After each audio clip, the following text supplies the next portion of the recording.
मोदी सरकार देउछंती मोबाइल धारी को बम्फर ऑफर। समस्त मोबाइल धारी को मिलिबो एही बम्फर ऑफर लाभ। निर्वाचन जितिबा परे मोदी देउछंती एही बड़ ऑफर। 3 मास जाए मोबाइल धारी को टेंशन फ्री। 2024 लोकसभा निर्वाचन में एनडीए पुणी थरे विजय हासिल करिछि। एहा सह नरेंद्र मोदी पुणी थरे केंद्र सरकार गठन करबा को जाउछंती।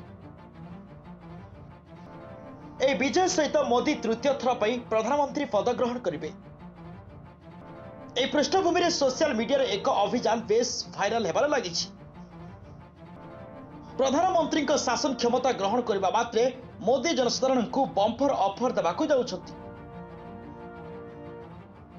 सोशल मीडिया रे एक व्यापक प्रचार चली जे मोदी सरकार देशर समस्त नागरिकों को 3 मास पई मागणा मोबाइल रिचार्ज जोगाइबाकू प्रस्तुत छंती। ए वार्ता सहित अनेक वेबसाइट लिंक भाइराल होउछि। पृष्ठभूमि में फैक्ट चेक कंपनी एही वार्ता गुडी को फैक्ट चेक कर देखिले जे यह एक संपूर्ण नकली अभियान। यार अर्थ होउछि जे केही एपरी नकली वार्ता भाइराल करुछि। आमे देखुछु जे साइबर अपराधी माने एपरी नकली वार्ता एवं वेबसाइट लिंक माध्यम रे उत्साह देउछंती। तेणु सोशल मीडिया व्यवहार करुवा प्रत्येक व्यक्ति बहुत सतर्कता अवलंबन करने आवश्यक बोली पुलिस कही। साइबर अपराधी माने एपरी प्रलोभनकारी दाबी करी आपणक टंका चोरी करने को चेष्टा करुछंती।